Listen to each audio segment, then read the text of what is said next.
قلي عملا مقبولا ووهب لي رزقا واسعا وتوب علي توبة نصوحا وتوب علي توبة نصوحا. Assalamualaikum warahmatullahi wabarakatuh. Alhamdulillah, wala haula wala quwwata illa billah. Asyhadu an la ilaha illallah wa asyhadu anna sayyidana Muhammadar Rasulullah. Allahumma salli wa sallim ala nabiyyina Muhammadin ibn Abdillah wa alihi wassahabah, amma ba'du. Qala Allah Ta'ala fil Qur'anil Karim, a'udzu billahi minasy syaithanir rajim. Bismillahirrahmanirrahim.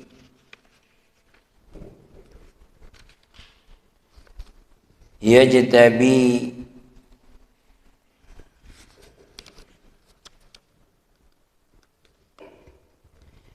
Allahu yajtabi ilaihi man yasha wa yahdi ilaihi man yunib. Shadaqallahul azim. Allahumma inna nas'aluka fahman nabiyyin wa hifdzal mursalin wa ilhamal malaikatil muqarrabin. Ya Fattah ya Alim, iftah qulubana futuhal arifin. Seluruh jamaah salat subuh Masjid An-Nahar yang dimuliakan oleh Allah, bersyukur bagi hari ini kita masih diberikan kesempatan oleh Allah untuk bangun dan melaksanakan sholat subuh, kemudian mengisi ba'dal subuh dengan kajian. Mudah-mudahan Allah istiqomahkan kita sampai Allah mengutus makhluknya yang bernama Israel. Dan subhanallah, kita akan masih lanjut kajian kita. Kita akan menerangkan hikmah yang ke-8. Hikmah yang ke-7 sudah dilanjutkan oleh Ustadz Budi kemarin, tentang bahwasanya apa yang tertunda dari diri kita ini jangan sampai membuat kita ragu tentang apa yang sudah Allah janjikan kepada kita. Karena tugas kita bukan memastikan janji Allah itu terwujud atau tidak, tapi tugas kita adalah melaksanakan apa yang diperintahkan oleh Allah. Karena janji itu adalah hak prerogatifnya Allah. Tinggal kita. Kenapa?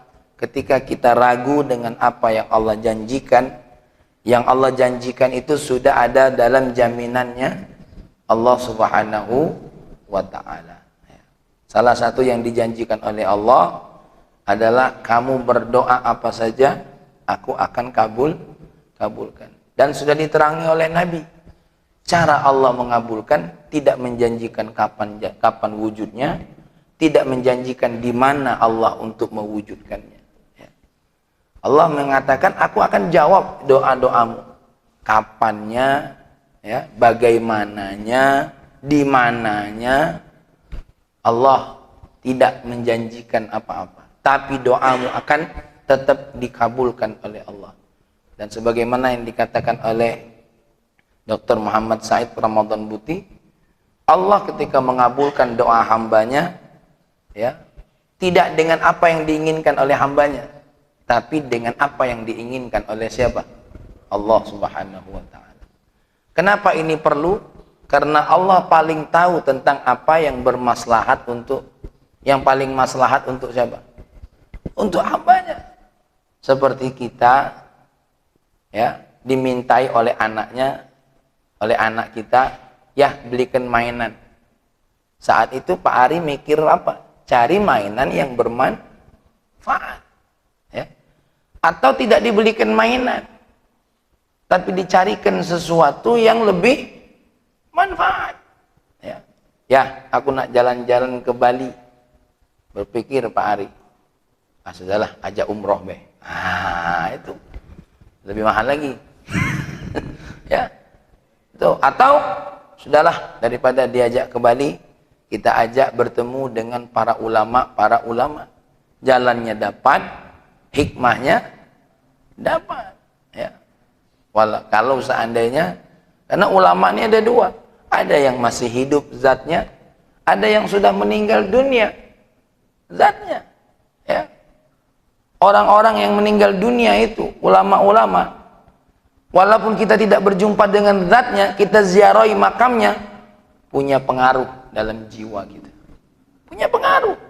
Kata siapa tidak punya pengaruh?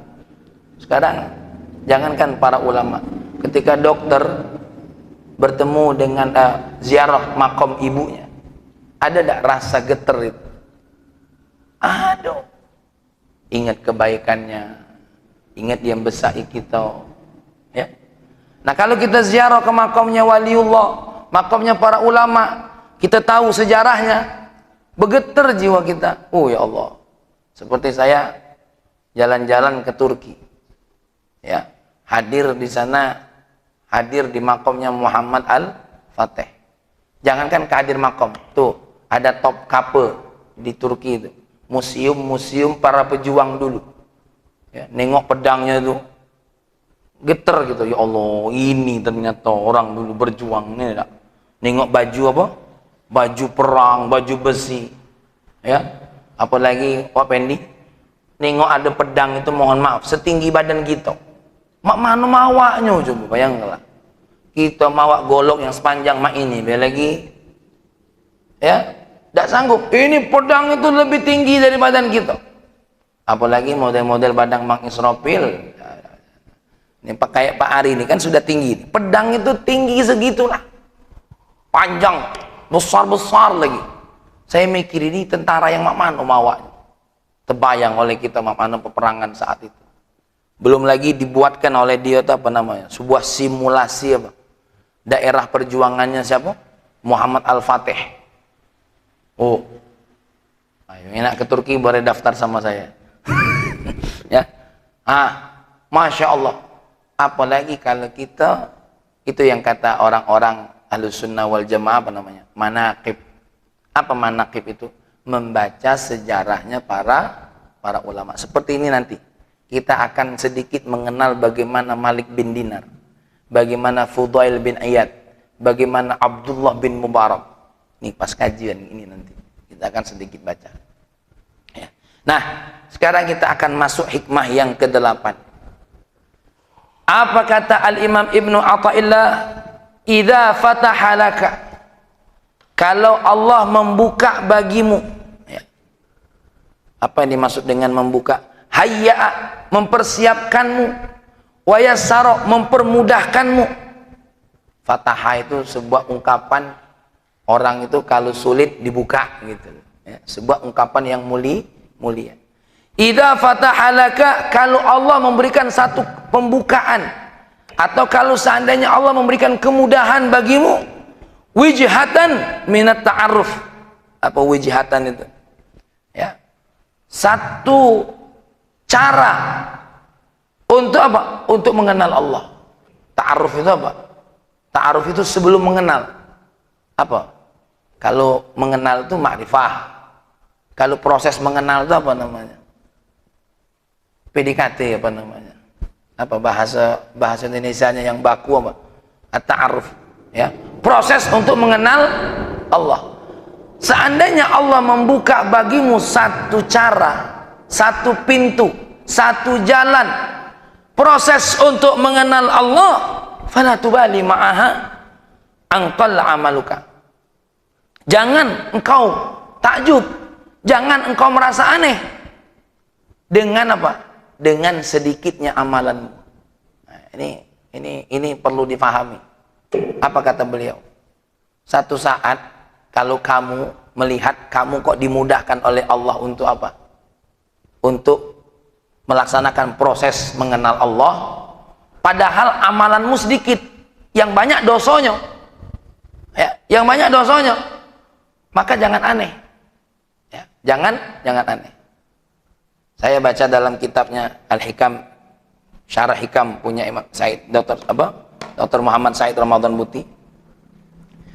Orang untuk mengenal Allah itu, Pak Ari, ada 2 proses. Dan tidak ada jalan yang ketiga. Cuma ada dua proses. Proses yang pertama,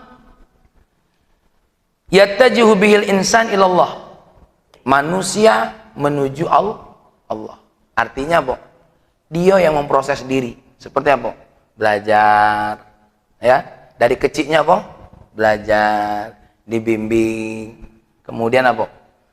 Dilatih untuk melaksanakan sholat, didisiplinkan. Seperti Pak Ari sama Pak Yul mensekolahkan anaknya dari kecil. Itu proses apa namanya? Proses membuat dia kenal dengan Allah. Dari tidak bisa baca Quran, dibimbing baca Quran. Dari tidak hafal hadis, diceritakan proses. Ini langkah pertama. Langkah biasanya manusia. Kalau ingin kenal dengan Allah, belajar. Kalau ingin kenal dengan Allah, ikuti prosesnya. Apa? Ta'wid, membiasakan diri untuk ibadah. Ada riyadhahnya. Riyadhah sedekah, ya. Ini saya pernah melalui proses ini. Proses di mana dilatih untuk apa? Contoh, kami waktu di Malaysia, ya, itu ada acara. Kemudian kita dikasih tugas setiap orang itu untuk berdoa bagaimana caranya dapat bantuan, ya. Dapat bantuan tanpa harus mengajukan apa? Proposal segala macam. Ya. Berpikirlah otak ini. Bagaimana ini caranya? Biasanya kita ini untuk nganu bantuan tuh dokter proposal, ya. Dikasih satu cara, dikasih salah satu cara untuk berwirid. Kemudian kita berwirid, ya. Tapi subhanallah, kita ini disuruh ngundang. Akhirnya saya bawa undangan sambil mengamalkan wirid dan zikir yang diajarkan. Nah, kasih undangan. Waktu itu di Malaysia ada satu tempat apa namanya? Saya kasih undangan.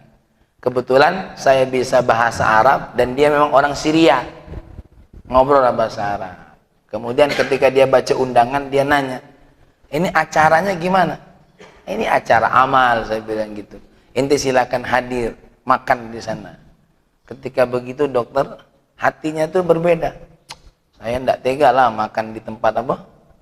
Di tempat amal," kata dia. Ya kan? Masa saya makan? Ya sudah, terus ente maunya apa? Tapi jangan enggak hadir. Ente harus lihat nasyid-nasyid di situ. Sudah gini aja. Ada enggak peluang untuk bantuan? Nah, ada, aku bilang. Ya, akhirnya bantu. Masya Allah. Dan bantunya paling banyak.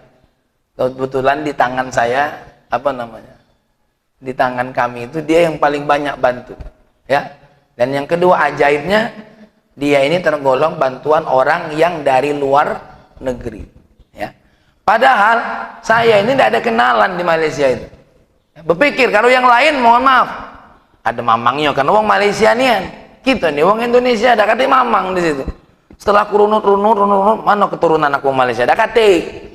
Keturunan aku wong Banten sesuna. Ya, di Malaysia ada kate Pak Ari. Aku cari-cari kok kalau be ada turunan wong mana? Malaysia apa wong Johor apa Kuala Lumpur, ada kate. Jadi bingung nak ngubungi siapa? Nak ngasih apa? Nak ngasih undangan ke siapa? Ya, dan tidak mungkin juga kita langsung tiba-tiba, ayo bantu. Kalau digetok orang Malaysia kayak, ya, subhanallah, datanglah itu. Nah, ini salah satu contoh kita tuh apa?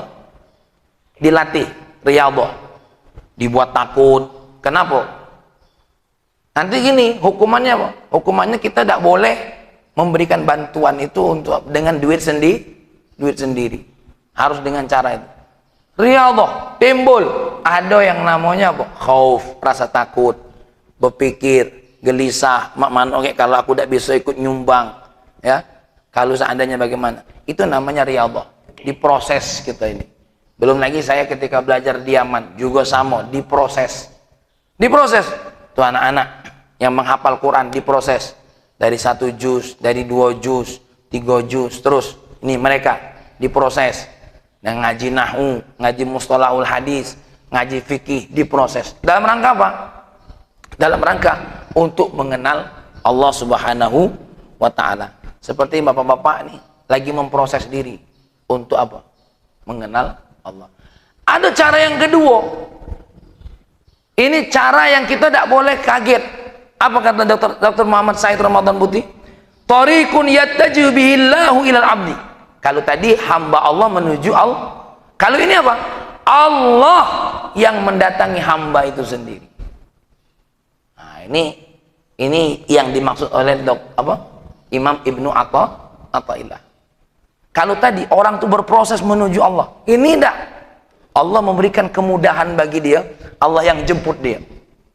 Ya, Allah yang jemput dia langsung. Untuk apa? Untuk dia berproses mengenal dengan Allah Subhanahu wa ta'ala. Ya. Ai fa tariqul awwal yakunul bud'u minhum minka ilallah. Tarik yang pertama, permulaannya dari dirimu menuju Allah. Tapi kalau tarik yang kedua, apa namanya? Ya, fayakunul bud'u fihi minallah ilaika. Permulaannya Allah menuju dirimu. Itu bedanya, dokter. Ya. Jadi ada 2 cara. Cara yang pertama apa? Mulainya dari manusia menuju Allah. Yang kedua, Allah yang memperkenalkan dirinya kepada siapa? Kepada manusia itu sendiri. Ini cara yang kedua, ya. Maka cara yang kedua di sini ulama menyebutnya apa? Tariqul ijtiba. Ijtiba itu apa? Memilih. Ya. Tariqul ijtiba. Allah memilih hamba-hambanya. Tapi ingat, kata Dr. Muhammad Said Ramadan Buti, jalan yang kedua ini tidak boleh dipikiri oleh semua manusia. Kenapa? Ini tarik khususiyah namanya. Tarik khas yang Allah sendiri yang memilih. Semua manusia harus jalan yang pertama atau jalan yang kedua tadi? Jalan pertama. Kalau tarik yang kedua, ini kasar kata tuh apa ya? Contoh, kalau bapak nak buat apa? Paspor, ada tidak langkah-langkah khusus? Ada, daftar dulu secara online, ya kan? Kemudian apa? Nyiapin. Ini ada tariqul ijtibah. Ya, tahu-tahu tanpa proses punya paspor. Ya urusan dunia ada. Mungkin Mang Fitri punya kenalan, tidak ikut-ikut proses. Nah, KTP, nah SIM, itu namanya tariqul ijtiba. Ya, Allah sendiri yang memilih, Allah sendiri yang menentukan siapa yang ingin Allah datangi. Ini contohnya bagi siapa? Contohnya bagi orang-orang yang apa? Mohon maaf, dia ini ya Allah sholat tidak pernah, ngaji tidak pernah, belajar tidak pernah, hadir pengajian tidak pernah. Mohon maaf, untuk dapat hidayah itu tidak kemungkin wong ini nih. Kenapa? Tahu tentang kebenaran tidak pernah, dokter. Tahu-tahu dia tergolong orang yang bertaubat kepada Allah. Kemudian apa? Bukan cuma tergolong orang yang bertaubat, Allah angkat derajatnya setinggi-tingginya sampai menjadi derajat tingkat aulia atau tingkat orang-orang soleh. Ada tidak contohnya? Ada. Siapa contohnya yang pertama? Malik bin Dinar. Ya. Ini Malik bin Dinar ini aslinya orang Basrah, Al-Basri. Malik bin Dinar. Dia tergolong tabi'in. Ini Malik bin Dinar ini, mohon maaf, dulu seorang syurti. Syurti itu kalau kita sekarang ini tentara, polisi, bagian apa? Keamanan lah. Ya, ini bagian keamanan, polisi, tentara, pokoknya yang punya kekuasaan dalam hal-hal bidang keamanan. Subhanallah, dia ini punya budak, ya, budaknya, ya, di dalam cerita itu budak yang sangat bagus. Ini budak melahirkan anak perempuan. Anak perempuan ini semakin besar sangat mencintai dia, dan dia sangat mencintai dengan anak perempuan ini. Anak perempuan ini tahu betul. Kenapa? Salah satu pendosanya siapa? Pendosanya Malik bin Dinar ini apa? Tukang mabok. Minum khamr. Tiap hari. Tidak bisa kalau tidak mabok. Ya. Bahkan minum khamr itu sudah jadi makanan pokok bagi Malik bin Dinar. Sudah makanan pokok. Sampai dalam istilah bahasa Arab itu apa? Munhamikun bil khamri. Munhamikun itu apa ya bahasa kita tuh? Lah tidak bisa lepas dari apa namanya? Lah candu lah. Nah itu bahasanya. Candu ini candu tingkat tinggi. Nah, kalau kita ngopi, kalau dia ada khamr. Ya, mohon maaf mungkin khamr itu tidak bisa lagi buat dia mabuk. Mungkin sampai sebegitunya. Sampai setiap malam anaknya nih selalu kalau ayahnya lagi mabuk, selalu ayahnya kalau lagi mabuk dia deket, dia marahi, ya. Ini diceritakan oleh para ulama, ya, diceritakan oleh para ulama.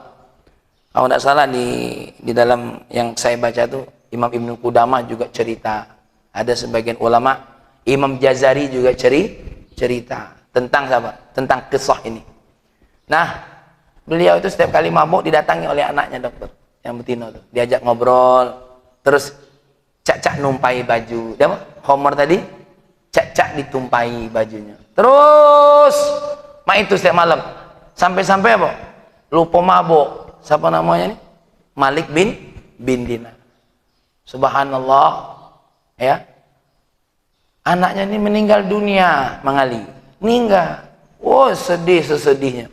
Yang tadinya mulai ninggali minuman khamr, balik lagi, jeglak, sampailah tiba malam Lailatul Nisfi min Sya'ban. Malam Lailatul Nisfi min Sya'ban, beliau mimpi.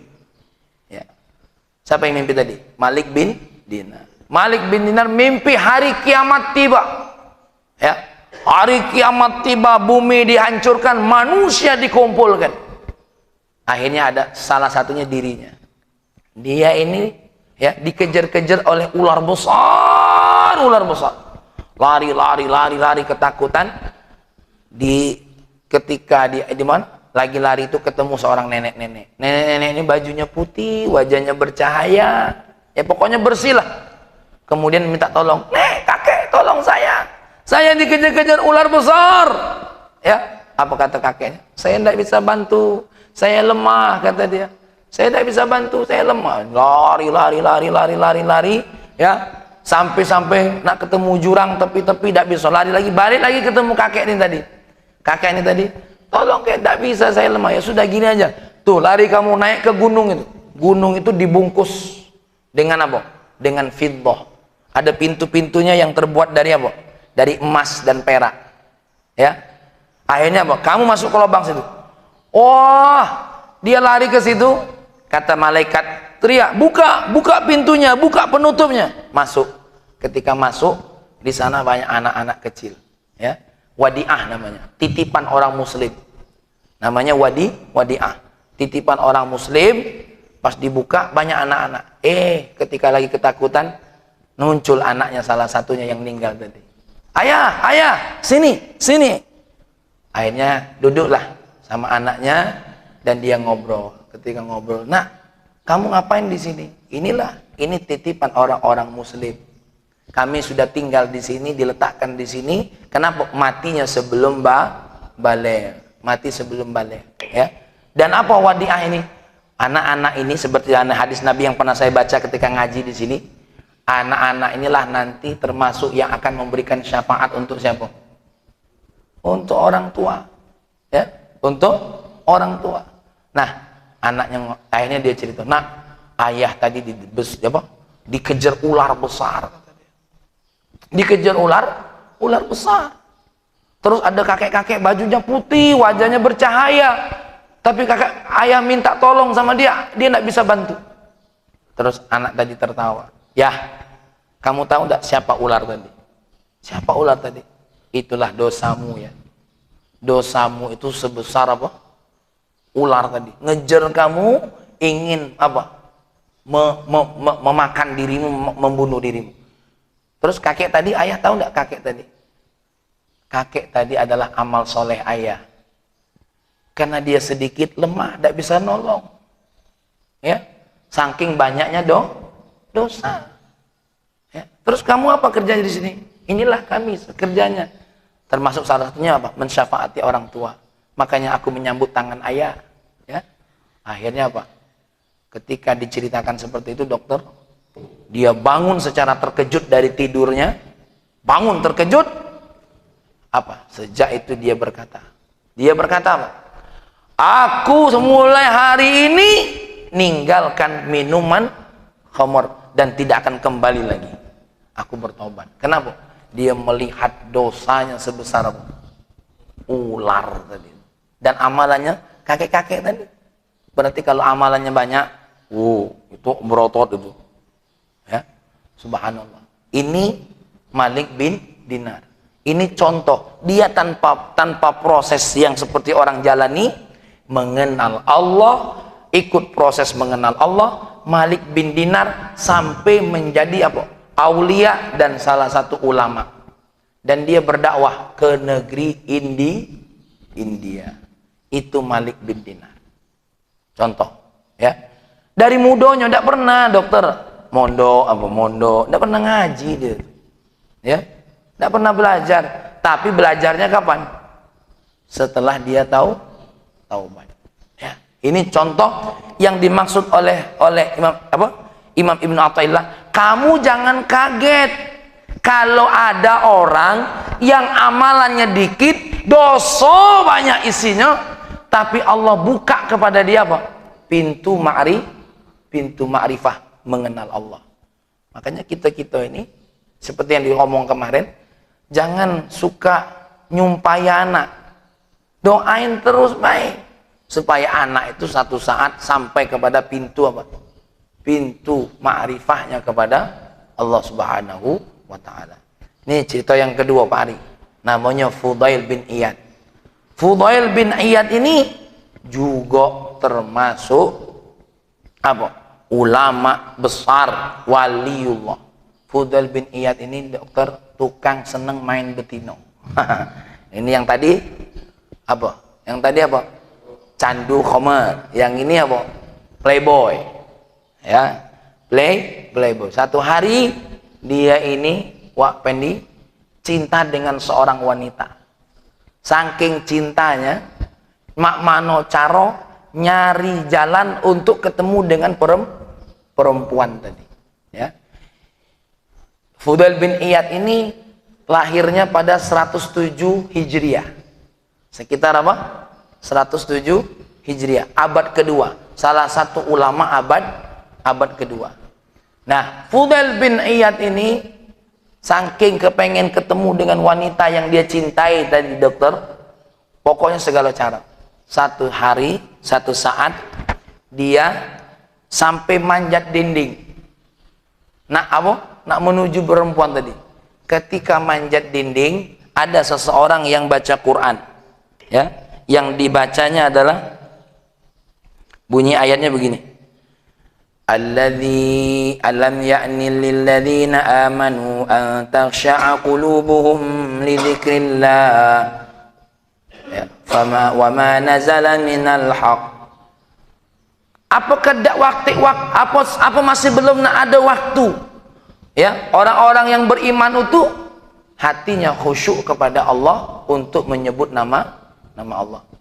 Mendengar ayat tadi, ya, mendengar ayat tadi, sekedar mendengar ayat tadi dokter. Ada orang lagi baca Quran, alam ya'ni lilladzina amanu an takhsha'a qulubuhum li dzikrillah. Langsung dia tak jadi naik dinding tadi, turun, kemudian dia bertaubat. Apa? Dia mau bilang apa? Aku mau bertaubat. Dan ini mengali orang-orang kalau nengok dia tuh ketakutan. Kenapa? Ternyata dia ini bukan cuma sekedar jatuh cinta sama wanita saja. Beliau ini juga tukang begal, kotok torik, apa? Kotok torik, tukang apa? Membegal, ngambil harta wong secara paksa. Manusia kalau nengok dia apa? Pembegal, awas, jangan sampai ada pembegal. Kenapa? Mereka takut. Lalu dia bilang apa? Ya Allah, mereka semua takut dengan aku, tapi aku tidak takut denganmu ya Allah, dengan segala maksiat aku. Maka dia di samping di samping Ka'bah dia bertaubat. Makanya menjadi salah satu seorang ulama. Nih, siapa guru-gurunya? Nah, ini saya bacakan. Ya, ini ada ceritanya di sini. Ya. Nih, waqad rawa an Asy'ah. Ya. Fudail bin Iyad ini telah meriwayatkan banyak dari guru-gurunya. Kal A'mash, siapa gurunya? Syekh A'mash, ya. Kemudian wa Tsauri, Imam Tsauri. Wa Mansur Ibnul Mu'tamar, guru-gurunya. Hisham bin Hasan, Sulaiman At-Taimi, wa Auf Al-A'rabi wa ghairuhum. Ini guru-gurunya. Murid-muridnya siapa? Ya, Ibnu Uyainah, wa Syafi'i, wa Ibnul Mubarak. Ternyata muridnya salah satunya apa? Imam Syafi'i. Hah? Ini orang-orang yang mohon maaf semasa hidupnya amalan baiknya apa?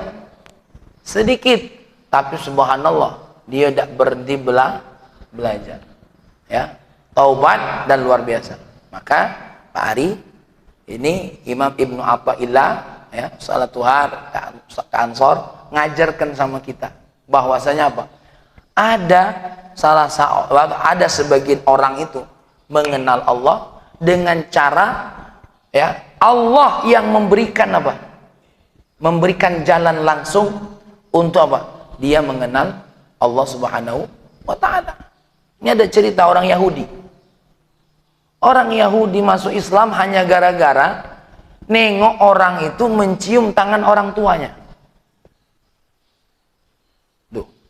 Jadi dulu di Palestina itu dokter, ya, di Palestina sore-sore atau menjelang maghrib, ya, anak-anak tuh ngaji ke masjid. Subhanallah, mereka habis diantar orang tuanya, bagaimana Pak Ari? Cium tangan sama orang tuanya. Ya, orang Yahudi ini kagum. Seorang Yahudi perempuan ini kagum. Kenapa? Di Yahudi tidak ada anak mencium tangan siapa? Orang tua tidak ada, kata dia. Kok ini pemandangan indah, kata dia. Ini kok pemandangan indah. Anak-anak mencium tangan orang tua. Akhirnya apa? Dia saking tahu kepengen Islam, bagaimana caranya Pak Ari? Dia kirim anaknya ikut ngaji ke situ. Ya, gara-gara ngaji dia kenal Islam melalui siapa? Anaknya. Tuh. Cuma gara-gara cium tangan, bukan ngaji hadis Bukhari, bukan ngaji hadis Muslim, bukan ngaji hikam atau iya. Cuma nengok seorang anak Muslim mencium tangan ibunya. Ya Rabbana ya Karim. Maka kadang-kadang seseorang itu kalau mau tobat, aduh baik caranya. Kalau yang belajar dari kecil, wajar Pak Ari. Ya, belajar Al-Quran, ngapal hadis, ya, subhanallah. Begitu juga sebaliknya, ada yang belajar dari kecil, tuanya jauh dari hidayah Allah, ada juga. Ya. Makanya beliau ingin berkata kepada kita, hei, wahai dulur-dulurku, ya, jangan kamu anggap seseorang itu lepas dari apa? Hidayah dari Allah. Ada banyak cara Allah itu untuk mengangkat seseorang sampai derajat tingkat waliullah. Cuma jalan ini jangan dijadikan andalan.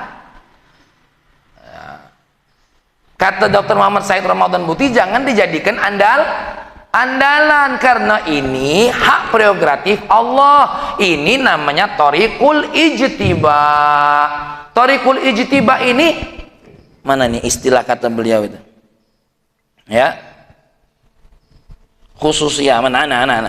Wa innama huwa khasisatun wastifaun minallah. Allah. Ini cara khusus dari Allah karena Allah sendiri yang milih. Ayat Allah surah Asy-Syura, wallahu yajtabi ilaihi man yasha wa yahdi ilaihi may yunib. Allah yang memilih hambanya dari yang dia inginkan, sehingga apa? Memberikan dia hidayah. Kepada siapa? Kepada orang-orang yang memang diutusnya untuk belajar. Ya. Maka ibu-ibu lagi, ya.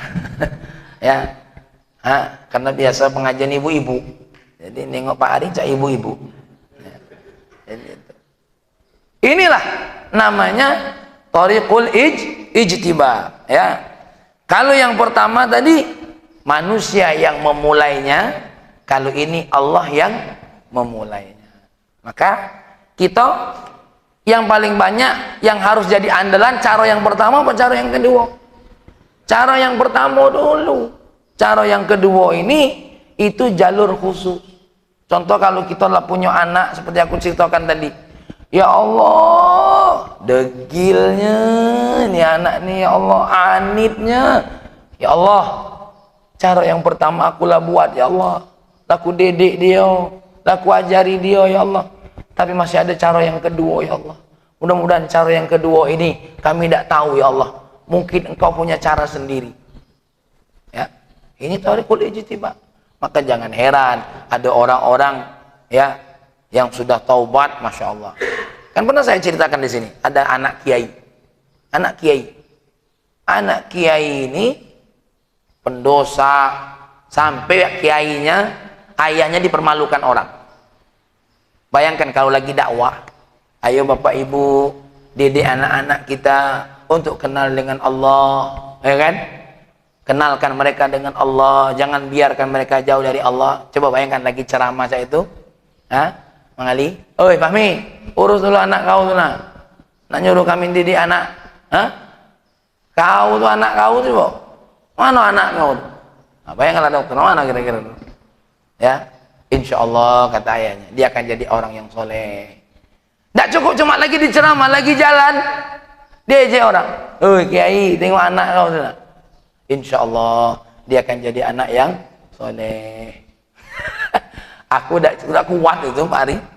Lah ceramah dia aja. Lagi jalan dia aja. Bayangkanlah. Insya Allah dia jadi anak yang soleh. Sampai mati Pak Fitri belum berubah. Pas lah ninggal, subhanallah berubah. Dan dia punya pesantren. Pas apa? Pas dia sudah berubah, luar biasa. Keilmuan fikihnya, belajarnya jauh lebih semangat. Orang itu kalau kata ulama, belajar dengan fokus 1 jam lebih hebat daripada belajar puluhan tahun tapi tidak fokus. Dia belajar dengan fokus, dokter. Masya Allah, keilmuannya yatafawwaq, mengalahkan santri-santri yang sudah belajar berapa? Bertahun-tahun. Ini dapat thariqul ijtiba. Ya. Tapi ingat, orang tuanya memang insya Allah jadi anak yang soleh, husnuzon terus sama Allah. Ya. Maka jangan aneh kalau ada orang-orang yang idza fataha laka wijhatan, kalau Allah membuka bagimu jalan untuk kenal dengan Allah, fala tubali, jangan kamu kagetan. Ya. Jangan kamu apa? Merasa aneh. Walaupun yang kamu lihat itu amalannya sedikit atau amalmu sedikit, ya.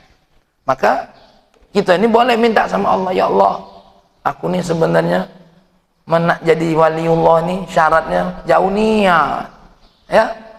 Tapi siapa tahu ada dari langkah thariqul ijtiba. Bapak Ibu dimuliakan oleh Allah, semua orang ya punya kesempatan untuk menjadi waliullah. Kenapa? Waliullah itu letaknya pada amalan. Letaknya pada amalan. Tapi kalau ulama letaknya pada apa? Keilmuan. Ya. Makanya kita walaupun sudah ahlu ibadah, jangan berani-berani tentukan hukum. Karena hukum itu ya, itu pada ahlinya. Maka kalau kita menjadi ahlu ibadah, jadilah ahlu ibadah. Aku yang aku tahu cuma hukum untuk aku. Sholat wajib, sholat sunnah qobliyah, sholat sunnah ba'diyah, dengar azan ke masjid. Kalau kamu nak nanya hukum, jangan sama aku, tanyalah sama orang yang memang ahlinya. Semua orang punya jalan untuk menjadi orang soleh, tapi ingat, untuk masalah keilmuan ada jalannya sendiri, ya. Maka jangan heran ada orang yang ilmunya biasa-biasa saja, tapi darajah ma'rifahnya di sisi Allah tinggi, ya. Mengartikan ma'rifah ini, Mang Ali, jangan yang aneh-aneh. Ma'rifah itu kenal dengan Allah. Apa yang maksud dengan kenal Allah itu? Itulah orang yang bertakwa. Apa orang bertakwa itu?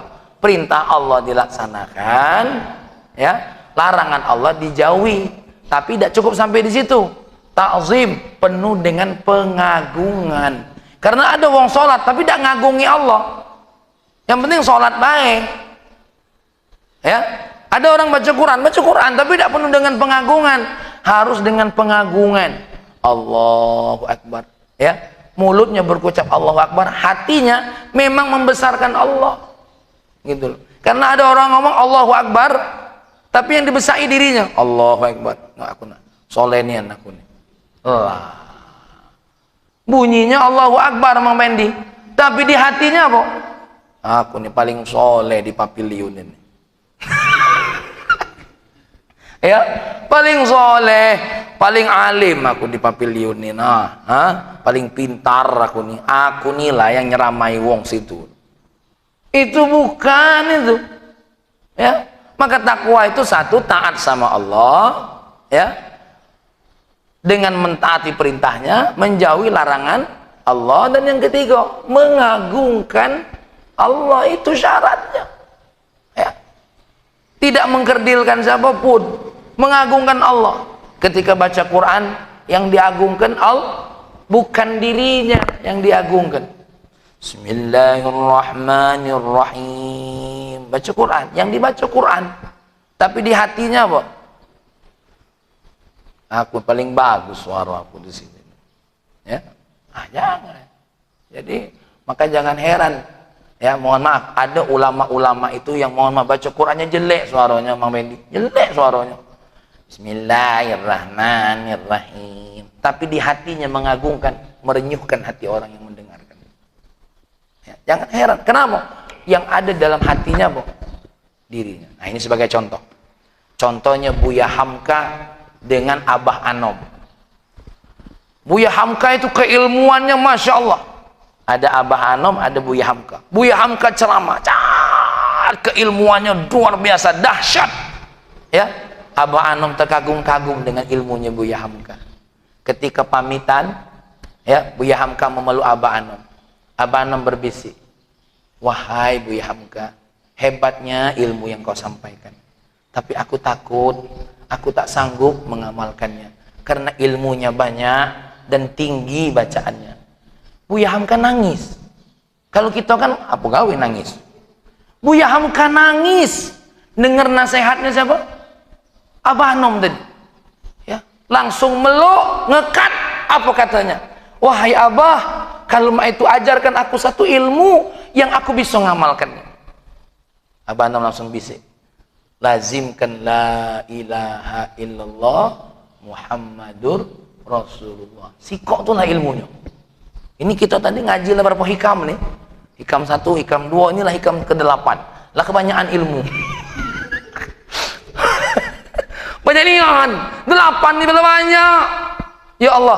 Tapi kata Abah Anom kata Abah Anom, kebanyakan ilmu yang kau sampaikan ketinggian, wahai, aku takut tak sanggup mengamalkannya. Tapi Abah Anom ngomong apa? Aku tak sanggup mengamalkannya. Langsung meluk, nangis. Apa katanya? Abah, ajarkan aku satu ilmu yang bisa aku mengamalkan. La ilaha illallah Muhammadur Rasulullah. Dan itu diamalkan oleh siapa? Oleh Buya Hamka sampai mati, ya. Dan mohon maaf Pak Pendi, Buya Hamka ini kan salah satu tokoh Muhammadiyah yang luar biasa. Itu apa namanya? Buya Hamka itu ketika meninggal dunia, lah meninggal jarinya masih bergerak. Saking melazimkan apa?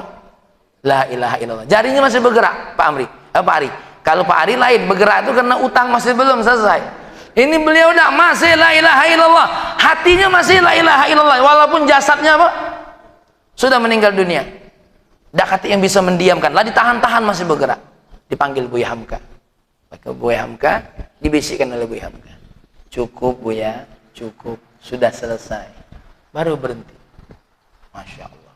Inilah orang-orang yang dibuka oleh Allah ma'rifahnya menuju Allah Subhanahu wa ta'ala. Nah, wahai orang tuaku semua, dulur-dulurku, ya, hikmah yang ke-8 ini panjang. Ini baru sebagiannya kecilnya. Mudah-mudahan besok kita lanjutkan, ya. Kenapa apa namanya? Apa lanjutan dari pesannya Imam Ibnu Athaillah terkait dengan kita jangan kaget kalau ada orang-orang yang mohon maaf amalan baiknya sedikit, dosanya banyak, tiba-tiba dibuka oleh Allah, ya, sebuah jalan, sebuah pintu untuk mengenal Allah Subhanahu wa ta'ala. Tapi ingat, ini namanya thariqul ijtiba khususiyah. Yang kaget jangan banyak bercita-cita, banyak apa? Aku nak berdosa baik dulu, ya. Sudah itu kaget aku seperti Malik bin Dinar. Jangan, ini jalan khusus. Kenapa? Ini Allah yang tahu. Kalau kita tidak tahu kan? Nah kalau kita tidak tahu, dosa dipakai-pakai. Kaget mulai habis ngaji ini Pak Ari lain. Nah kalau itu aku nak robah torikoh. Kata Pak Ari, aku nak seperti Fudail bin Iyad. Begal, jatuh cinta sama Betino. Ya, siapa tahu kaget menjelang mati. Pas nian seminggu menjelang mati. Ya, dapat thariqul ijtiba. Endasmu. Ya. Ini tidak bisa diprogramkan, tidak bisa direncanakan. Tapi pesan ini untuk membuat kita membesarkan Allah. Bahwasanya ada orang-orang yang memang dipilih oleh Allah dengan cara ini. Intinya bukan caranya yang kita tengok, tapi apa? Maha besarnya Allah ketika ingin menyelamatkan seorang hamba dari kesesatan. Ini saja yang dapat saya sampaikan, ya. Mari kita berdoa kepada Allah. Allahumma shalli wa sallim ala sayyidina Muhammad wa ala ali sayyidina Muhammad. Ya Allah, nikmatnya luar biasa. Engkau telah mengenalkan kami tentang dirimu, ya Allah, melalui orang tua kami, ya Allah. Mudah-mudahan kami tidak berhenti untuk mengenalmu, ya Allah, dan Engkau tidak menutup pintu untuk mengenal kami, ya Allah, untuk membawa kami menuju jalanmu, ya Allah, untuk membukakan kepada kami cahaya-cahaya ma'rifat kepadamu, ya Rahman, ya Karim. Ya Allah, ya Rahman, ya Karim, kalaulah orang-orang ahlul maksiat ada jalannya untuk dekat denganmu, maka kami, ya Allah, yang telah mencari, merintis jalan dari 1, 2, 3, berharap kami juga diberi jalan sebagaimana mereka-mereka juga diberi jalan, ya Allah. Ya Allah, ya Rahman, ya Karim, anak-anak kami, ya Allah, keturunan-keturunan kami, ya Allah, tolong pilih mereka, ya Allah, tolong jemput mereka, ya Allah, untuk menjadi hambamu yang sujud kepadamu, ya Allah, untuk menjadi hambamu yang beriman kepadamu, ya Allah, untuk menjadi hambamu yang memang tinggi derajatnya di hadapanmu, ya Allah. Kami tak sanggup, ya Allah, kami tak sanggup, kami tak punya daya, ya Allah, kami hanya bisa menyampaikan sesuatu yang harus disampaikan, tapi hidayah hanyalah milikmu, ya Rabbana, ya Karim. Ya Allah, kumpulkan kami, anak-anak kami, istri kami, keluarga kami, saudara-saudara kami, ya Allah, telah di dalam surgamu, ya Allah, dalam rahmatmu, dalam lindunganmu. Jauhkan kami dari api nerakamu, ya Rahman, ya Karim. Rabbana atina fid dunya hasanah, fil akhirati hasanah, wa qina adzabannar. Walhamdulillahirabbil alamin. Demikian kajian kita tutup dengan hamdalah. Assalamualaikum warahmatullahi wabarakatuh.